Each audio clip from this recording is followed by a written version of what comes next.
right? The release of the Epstein files, the no new wars, the ending the Russia-Ukraine war in 24 hours, the tariffs not even getting done and not bringing back domestic manufacturing investment to this country. Literally, he didn't bring prices down. He didn't bring groceries down. He didn't bring housing down.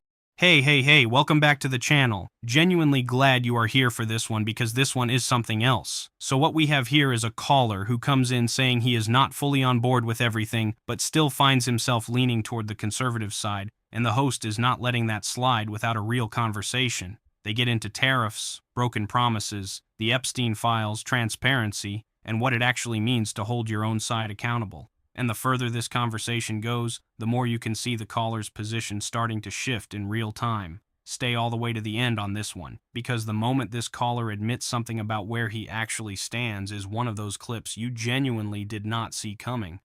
Also drop a comment and let me know where in the world you're watching from right now. I always love seeing how far this community reaches, so say hello down there. Alright, let's get into it. So you support tariffs, increasing taxes on consumers and working class Americans, and you support securing the border. Well, like I said, the concept of the tariffs to, it was let's bring jobs back. We're going to tariff. They're not going to like it. So we've seen declines in real domestic manufacturing that's investment what I'm saying. Every single quarter of Trump's administration. They've clearly failed. That's what I'm saying is the idea of, I supported the idea of, but we're not seeing the projected effects coming true right now. So we won't, by the time we kind of get to where we figure out if this would work long term, they're already going to be changed and shot down. So we wouldn't really know. So then that means that they never were effective in the first place. So that's his main economic policy. So what do you like about Trump that gets you to want to support him in the manner in which you'd vote for him over Harris? Transparency, I guess, is the main thing. Transparency? Is that why he hasn't released all of the Epstein files? Is that why the DOJ is scrubbing files associated with interviews about allegations targeted towards Trump from individuals that have got settlements with the Epstein estate for being credible accusers? Didn't that just get vastly voted out? What do you mean? I saw where it was 3-something to 20-something about releasing it, against releasing them. I just saw that today. It was. Well, I don't know. I genuinely don't even know what you're trying to communicate to me right now. It was about the Epstein files, about the releasing, and they voted against it. So, I mean, it's more than just Trump doing it, is my point. They voted against the release of the Epstein files. No, they didn't. The Epstein Files Transparency Act was signed into law and literally mandates them to release all of the files, right, with the explanations of the redactions. And it should have already happened a while ago at this point. I agree 100%. No, like, I mean, we should according to the law, not just I agree, according to the law. I'm just saying I agree with that, what you said. It should have been done earlier. That's what I was saying. It should have been done when we got them, Yes, a little bit of vetting and let's do some fact checking before releasing, but it should have been released a long time ago. I mean, we've known about these things for so long. There's no reason to hide anything but the victims, to keep them from anybody coming after them because people are crazy and they do stuff. But, and they didn't even do that. They literally didn't even redact the victims' names properly. And they should be protected, but the people who did the thing should not be protected. Well, that's what happened. They were protected and the victims weren't. And that's what I'm saying. I agree with you. It should not be that way. Okay. I mean, you get out of the way, I'll take care of those people myself, is the way I feel about it. Nobody should be touching kids, but I mean, I'm just saying there's a lot more people on both sides that agree with each other than we want to admit. And, I know it can't be easy for you. You hear a lot of stuff all day, every day. It can be very, very taxing, I'm sure. So I just wanted to let you know that there are reasonable people on this side too. I want to be reasonable. Everybody needs to be held accountable for what they've done. But I'm nobody to judge someone's character on a personal level. But when it comes to a certain point, then it's out, it's exposed. everybody's going to be the judge, Here's my point. I think the only reasonable path is off of MAGA. This is the moment where the whole conversation exposes itself, because when the caller said he supported the tariff policy, the host did not flinch. The host came back immediately with a hard fact. Manufacturing has declined every single quarter, not one quarter, not two, every single one. And the caller had absolutely nothing to say to that. You have to understand what just happened there. The caller spent the first few minutes building this case that the policy just needs more time, that we haven't waited long enough to see results. And the host shut that down with one clean, logical point. If the policy keeps getting reversed before results appear, then by definition it was never going to work. That is not an opinion. That is basic cause and effect. Here is what blows my mind, though. After getting cornered on the entire economic argument, the caller was asked directly, "Okay, so what do you actually like about this guy? What gets you to support him over anyone else?" And the answer was transparency. Transparency. The host's reaction was exactly right. Because historically, when leaders promise openness and accountability to the public, that promise has always had to be backed by action. You think about moments in American political history where transparency became a defining issue. Watergate, the Church Committee hearings in the 1970s that exposed government overreach. The lesson every single time was the same. Promises without evidence mean nothing. Accountability requires proof.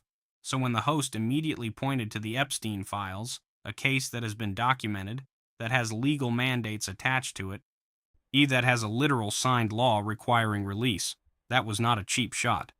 That was the most direct and honest test of the transparency claim you could possibly apply. And the caller could not answer it. That right there tells you everything about where this conversation was always going.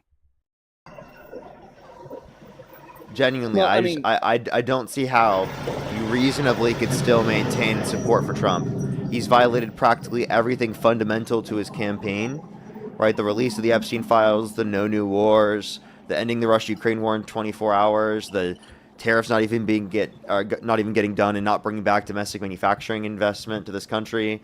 Literally, he didn't bring prices down. He didn't bring groceries down. He didn't bring housing down. Like, he's not even going to lower gas prices now because gas prices are going up due to his war with Iran that he started. Prices are going up. It's going to happen. Like I said, I'm not here to defend Trump. I just wanted to say, because I don't know, maybe I'm not truly MAGA, but as far as Make America Great Again, the slogan, I'm behind that. But the only way we're going to do that is together. If me and you are divided, then we're not attacking the problem. We're helping them just do what they're doing. So whatever he's done, he needs to be held accountable for. And here's the good news: in 2 years, he's not our problem anymore. But there is still 2 more years.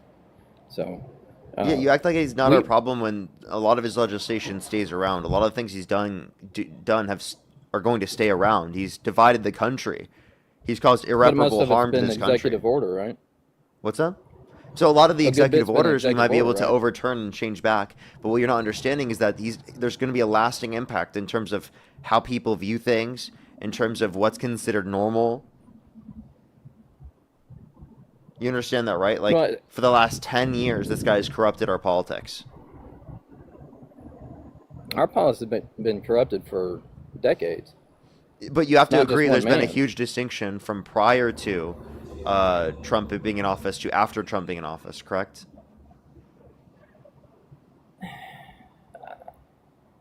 I don't really see a huge difference. I've seen every president for a long time is trying to divide. You think that there was a similar level of division when Obama was running against McCain and Obama was running against Romney comparative to now? You really think that? Yeah. Okay. Thanks. I really disagree with that. Sorry, got a phone call. I believe there was, because I was there for those elections and I saw the way. It's just that for people in the chat, do you think that there was the same division? Because I remember McCain and how he talked towards Obama comparative to how Trump does towards Harris, and it was radically different. Oh, right? There was a significantly greater notion of respect. Yeah, nobody's gonna. Have you watched throw the stuff out there debates? quite Like he Trump's does. like they're eating the cats, they're eating the dogs, and like you compare that to like what happened with the different presidential debates with Romney and Obama and McCain and Obama. Like I'm sorry, you can't even compare the two. They're eating the cats, they're eating the It's dogs. Like you know what I mean? it's Like come more on, of man. how he says it than anything, because No, it's The moment the host laid out that full list, yeah, and I mean the full list, that was not an attack. That was a receipt. Every single promise lined up one after another with zero resolution on any of them. Files not released, wars not ended, prices not down, manufacturing not returning, gas going up. And the caller's response to all of that? I mean, prices are going up. It's going to happen. That is the moment you know the argument has collapsed, because that is not a defense. That is acceptance. The caller essentially said, yes, things got worse, and then moved immediately to talking about unity. That pivot tells you everything. And here is what people do not realize about that pivot. When someone shifts from defending a position to calling for unity, it usually means one thing. They know the position cannot be defended anymore. The caller even said it himself. He said, maybe I'm not truly MAGA. That is one of the most significant things said in this entire conversation, and I do not think it got the attention it deserved. Because that sentence means the argument was never really about policy. It was about identity, and once the policy collapsed under scrutiny, the identity started to crack too. The host pushed further and asked about lasting damage, about the fact that certain things do not just disappear after an administration ends, and the caller pushed back, saying we haven't seen a huge difference between now and previous administrations. The host asked directly, you really think the level of division during the Obama versus McCain race was comparable to what we have right now? And the caller said, yeah, that answer stopped me completely. Because that is not a political opinion. That is a memory problem. McCain literally corrected a supporter at one of his own rallies who called his opponent dangerous. He took the microphone back and defended his opponent's character in front of his own crowd. That level of conduct feels like it belongs to a completely different era of politics, and the caller could not see the difference. not how he says it, it's what he says as well. that's what the what has been about the same. It's how he says it. Like I said, he's a terrible narcissist. He's going to say things that other people wouldn't say too. That's true, but we haven't had a true presidential debate in a long time. We just get up there and mudsling. Wait, when was the last time we had a presidential debate? I said a good one. Like When was a good one? Probably back in the 80s. I mean, so you don't think Romney and McCain and Obama had better debates? I mean, it would have been better than the recent ones, yeah, for sure. Because Not even. I feel like it's night and day. I'm sorry, but it's night and day. There's a big difference. It's not just some small little thing. There's a big difference. I agree a difference, but it's the character attacks versus you know it yourself. When you're asked a question, what do you want? You want an answer. So if I'm a candidate and you ask me what am I going to do about infrastructure, and I said, well, Parker was over here doing this, I didn't answer your question, and that's all the debates. Trump does that all the time. Everybody's deflection. Oh, absolutely, absolutely. But so do the other candidates. It's not just him, and we're not getting any substance out of the debates anymore. You know. Yeah, no, I understand that you want more substance out of the debates, but you have to look at what's contributing to that and how you supporting certain things within politics can contribute to that even further. You supporting Trump contributes to that even further than I could even imagine. Like literally, like you have to be able to be against the people in your own party that perpetuate this in order to be able to maintain a country in which this doesn't happen. Right. And that's what I'm saying. I support the position of presidents. I don't necessarily support where he is. You know, some things he does is good, sure, but like I say, the things that you're calling him out for, I'm doing the same thing, because that's my point. We don't need to be divided because I have to be conservative and I can't let you I can't agree with you because you're not. And that's what I'm saying. As the people, we got to be together on this, where when you say Trump did this, I don't need to be like, well, you see, the reason for that is because I don't know. I don't know why he did it. He's got to answer for that. And I think he should. just like anything else. If Obama did something similar to this, he should have been held accountable too. You know, I'm not saying that it's one side or the How other. do you I'm hold saying Trump accountable? legally. How? Well, that's what we have to come together and do, right? Wait, no, I'm asking how do you, from your own side? We would have to have the evidence in front of us to present Do to you think holding the Trump accountable would be him saying no new wars and less than 50% of Republicans supporting going to war with Iran, and then after Trump goes to war with Iran, now like 85% of Republicans support that? I mean, we've heard a lot of presidents say no this or no that, and they go back on their word and do it. I'm not, and I'm not trying. Like I said, I'm not defending Trump here. I'm saying us, the people, me and you, being on different sides of the fence, should be able to, like you're saying, take this and say, we were promised this. Where is it? We should be able to do that together, because that's how America's going to work. You Because know, we're when you fighting did each that other. to How are him, we going to he, stand up? you know, How are we going when to stand people up in did, front of one and take them down? so you should stop supporting him. How about that? That would be great. Like if you could just say that you don't support Trump anymore, that would give him less power to be able to do these things. If you would say that you would support Democrats over Republicans in the midterms, that would ensure that we can actually hold the check to Donald Trump in the position that we would be in. So give us the power to hold that check to Donald Trump by voting Democrats in the midterms. Well, how's that going to guarantee change? Because it will allow for us to hold Trump accountable. This is the part where the conversation gets really interesting because the caller starts contradicting himself without realizing it. He agreed that leaders should be held accountable. He agreed that promises were broken. He agreed that the people should have more power than the politicians. And then in almost the same breath, he said, I can't agree with you because you're not conservative. Right there. That is the wall. Not facts, not policy, not evidence. The wall is tribal identity. And the host spotted it immediately. Here's what gets me about that. The caller genuinely seemed like a reasonable person throughout this conversation. He was not aggressive. He was not dismissive. He was actually engaging.